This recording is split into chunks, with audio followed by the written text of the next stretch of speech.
Pour certains, Jean-Claude Van Damme, c'est ça. 1 plus 1 égale 2. Non. 1. Mutual, c'est entre le yin et le yang. Et j'ai essayé de faire mon mieux. Et j'ai pas réussi.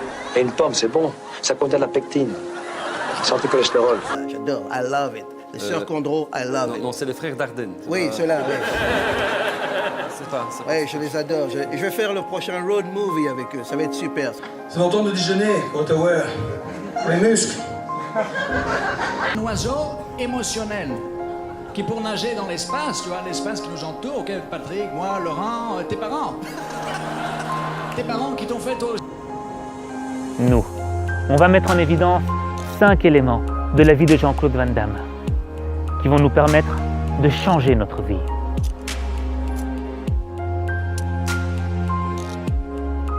On peut se moquer, on peut dire qu'il est dingue. Je veux dire, on est libre de penser ce qu'on veut et de faire ce qu'on veut. Mais il y a une chose qui est sûre. Moi, j'ai jamais vu Jean-Claude Van Damme se moquer de quelqu'un. Chaque fois qu'il passait dans les médias, c'était pas pour se moquer ou critiquer des gens. Non, c'était pour partager quelque chose, pour nous inspirer, pour nous dire que tout était possible, pour nous dire que si lui était parvenu à vivre ses rêves, on pouvait le faire aussi. Mais dès que tu sors un peu du cadre, dès que tu es un peu différent, dès que tu dis des choses qui paraissent folles, on va se moquer de toi. J'ai une pensée assez élevée. Et parfois, quand on me demande des questions comme la cacahuète ou le mot aware, je me dis mais qu'est-ce que je fous ici? Et moi, je te parle dans les yeux et j'en ai rien à faire. Tu vois? Je suis un mec qui est très très vrai. Mais qui va se moquer de toi? Les esprits faibles. Parce que se moquer, c'est simple. Et les esprits faibles, ils ont l'impression d'être forts. Et ils ont cette sensation d'exister. Mais quand tu as un esprit fort et qu'on se moque de toi, tu t'en moques. Parce que tu sais ce que tu vaux. Et tu sais qui tu es. Tu as les pieds sur terre et la tête dans les étoiles. Vous mettre en scène, accepter de faire un film sur votre vie, c'est montrer à ceux qui en doutaient que vous avez beaucoup le sens de l'autodérision. Oui, mais ce que je répétais... Je comprends ce que vous dites. Mais j'en ai rien à foutre de montrer aux gens qui je suis parce que je sais qui je suis. Oui. Il y a des gens qui doivent montrer quelque chose à propos d'eux parce qu'ils sont perdus. Van Damme, il peut faire le con du matin au soir, t'as rien à foutre parce qu'il sait que c'est une enveloppe. Oui. Tout ce qui est, c'est une enveloppe superficielle. Moi, j'ai mon enveloppe personnelle. Quand il est temps de discuter business, vie, manger, famille, copains, amitié, je suis là. Oui. Là, je suis un des plus solides au monde. Et t'as pas le temps de tendre l'oreille, de te baisser au niveau des esprits faibles pour écouter ce qu'ils disent sur toi. Jean-Claude Van Damme, c'est un gars qui vient de nulle part. Et pourtant, c'est devenu une star internationale. Il a fait plus de 60 films. Il a fait des millions de dollars au box-office. Qu'est-ce qu'il en a à faire qu'on se moque de lui? Qu'est-ce qu'il a à prouver? Rien. Quand tu marches sur cette terre, marche avec humilité. Et quand les ignorants s'adressent à toi, réponds-leur paix. Et souhaite-leur le meilleur dans leur vie. Parce que l'aigle ne chasse pas les mouches.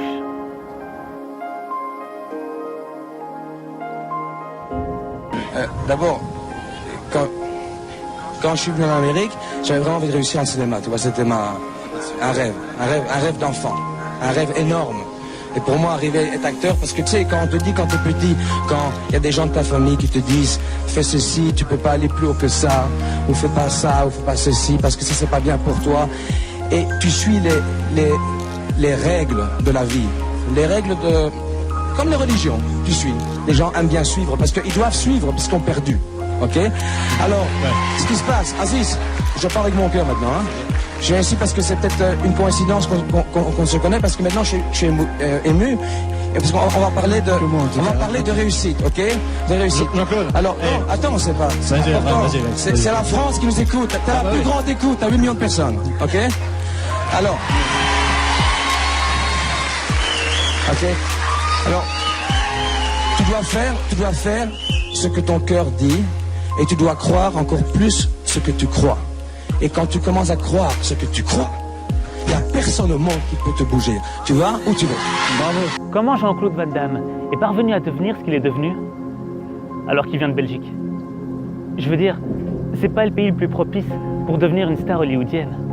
Tout petit, vous rêviez de devenir une star, comme ça, c'était un rêve? Tout à fait, oui. Tout à fait. J'ai toujours voulu faire du cinéma. Parce que tu sais, la Belgique est un pays formidable, mais assez triste.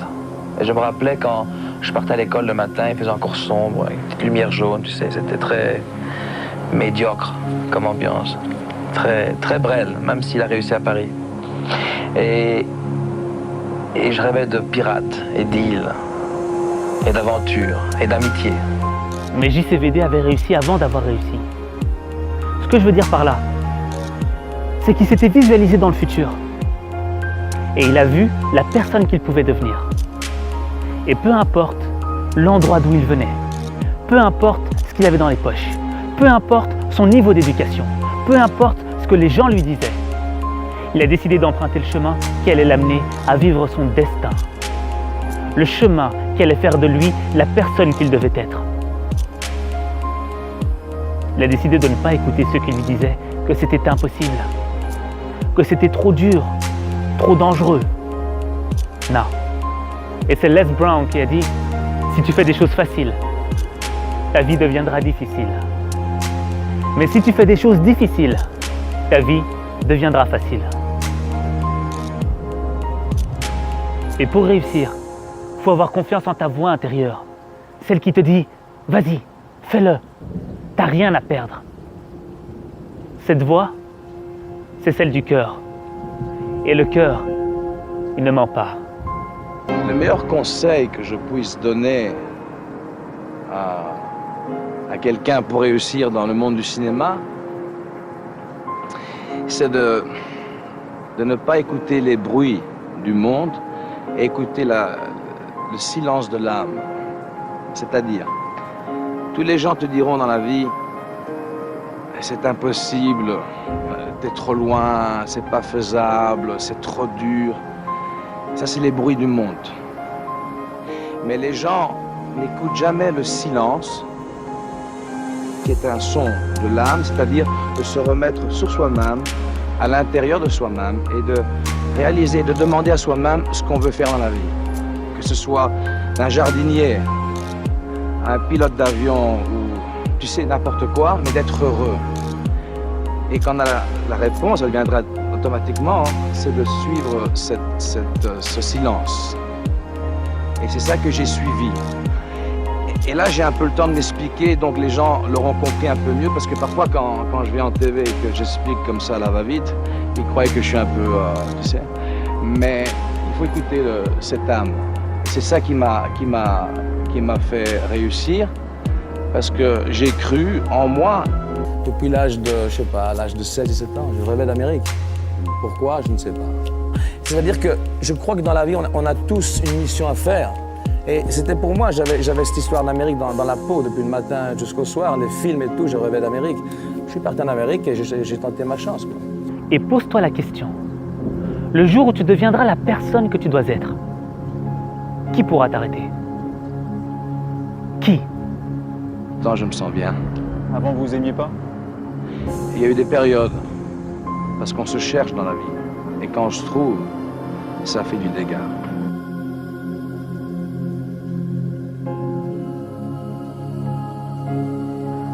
Jean-Claude Van Damme, avant de devenir ce qu'il est devenu, il a connu des galères.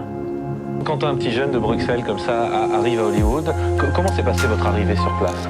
Ouh, c'était dur. Moi, je suis arrivé, j'avais des contacts de Bruxelles. On m'a donné des contacts. Quand j'ai contacté mes contacts, c'était décontacté. Il n'y avait pas de... C'était un rêve. Et j'ai eu très dur, parce que pendant 5 ans, j'ai dû... Vous avez fait des petits boulots? Beaucoup de petits boulots. Vous avez fait quoi? J'ai délivré des pizzas, j'étais un chauffeur de taxi, puis j'étais un chauffeur de limousine, j'étais portier. Et à ce moment-là, vous pensiez toujours qu'un jour, vous alliez réussir? Toujours. Mais la force de JCVD, c'était de toujours y croire. Ça peut paraître simple quand je dis comme ça. Mais quand t'es arrivé dans un pays illégalement, Un pays dont tu ne maîtrises pas la langue. Un pays où tu as galéré pendant 5 ans. Et que tu es loin, très très loin de tes rêves. Et que tu sais qu'il y a des millions de personnes qui ont le même rêve que toi. Ta perception de la réussite devient de plus en plus petite et ton envie d'abandonner devient de plus en plus grande. Mais Jean-Claude Van Damme, il se répétait tous les jours dans sa tête « Je vais réussir, je vais réussir, je vais réussir ». Alors que tout autour de lui disait le contraire. Tout. C'est Mohamed Ali qui a dit « C'est la répétition d'affirmations qui mène à la croyance. Et une fois que cette croyance devient une conviction profonde, les choses commencent alors à se réaliser. » Le travail, c'est super. Quand on a une mission dans la vie et qu'on veut faire quelque chose, et on pense, sorry, hein, on pense, I have to be, je dois être un acteur. On peut le mettre be to have. Je suis un acteur, je suis à LA, je travaille pour être acteur, et le have, c'est déjà parti, c'est à Bruxelles, ça. Alors quand je suis en Amérique, j'étais acteur. Même les pizzas que je les livrais ou je les vidais, ce que tu veux, j'étais acteur dans ma tête, j'allais réussir. Et alors, quand on pense comme ça dans la vie, c'est pour tout le monde, pour tous les Français, pour tous les Belges, pour le monde entier. Quand vraiment on a une confiance, when we start to believe the belief, quand on fait confiance dans la confiance, on devient confiant sur cette mission. Il y a beaucoup de gens qui disent, un jour, peut-être que ça, il n'y a rien qui se passe. Il faut être persévérant.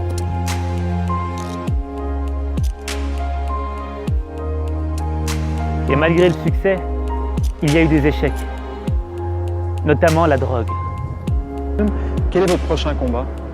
Se battre pour essayer de ne pas répéter our mistakes. Nos erreurs. Si on sait retenir nos erreurs, et elles sont faciles à retenir les erreurs, mais on les répète toujours. Alors ça, c'est mon prochain combat. Aussi bien dans l'acting que essayer dans la vie. Et votre principale erreur, ça a été quoi? Oh, principale erreur.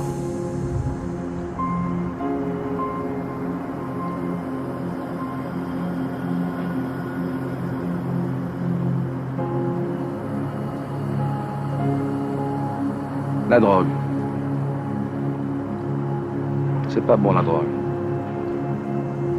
Moi, j'ai commencé la drogue à 35 ans, 34 ans et demi, en petite quantité, et puis j'ai commencé à faire des conneries. Sans me rendre compte, avec les mois qui passaient, je devenais, sans me rendre compte, quand même assez agressif avec moi-même, très dur avec moi-même, et puis avec les gens. Alors, il y a aussi des problèmes, j'ai eu des problèmes. Et les problèmes, c'est bien, non? Il y a eu la coke un peu, quoi. La coke, écoutez les mecs, la coke, non, fuck, arrête tes conneries, t'es lourd.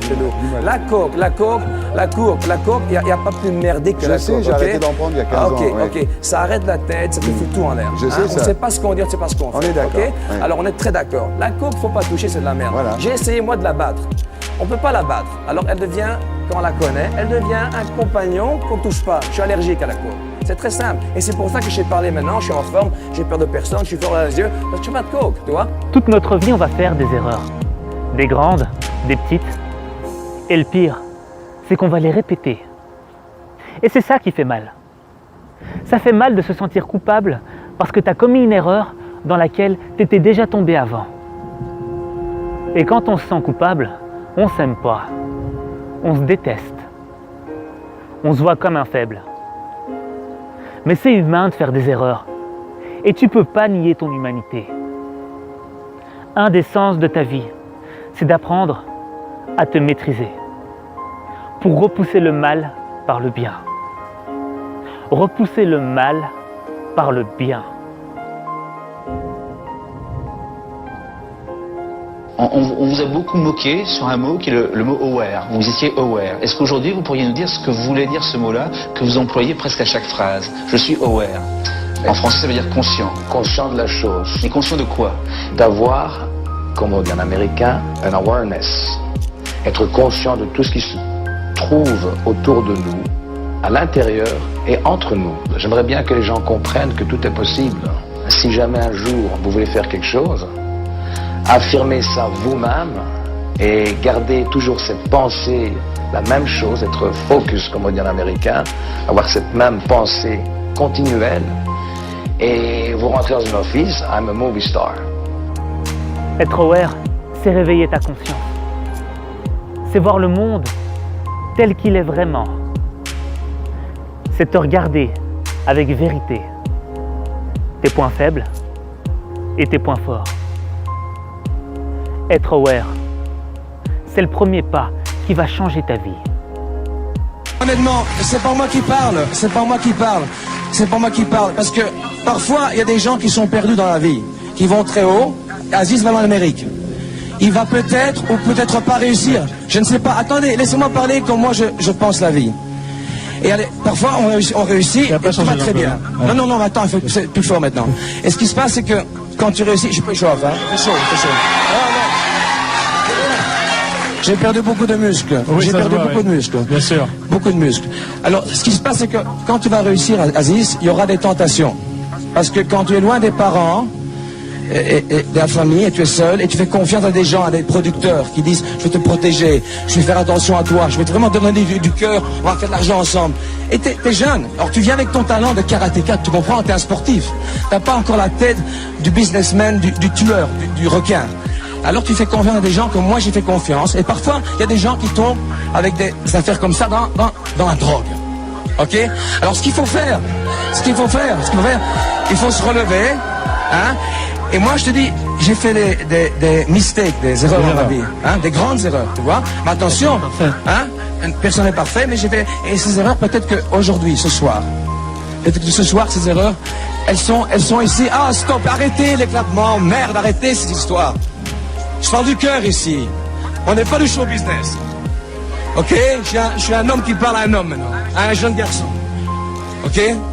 Encore un enfant. Je vois les yeux, il est très fier, il est très arrogant. C'est ce qui se passe. On va réussir, il a besoin de ces yeux de tigre. Mais après, il faut commencer à se calmer. Sinon, on se fait... Ok, c'est pas moi qui l'ai dit, ok? Parce qu'il y a des enfants ici. Il y a des enfants ici. Ok, alors Aziz, ne fais pas ce soir.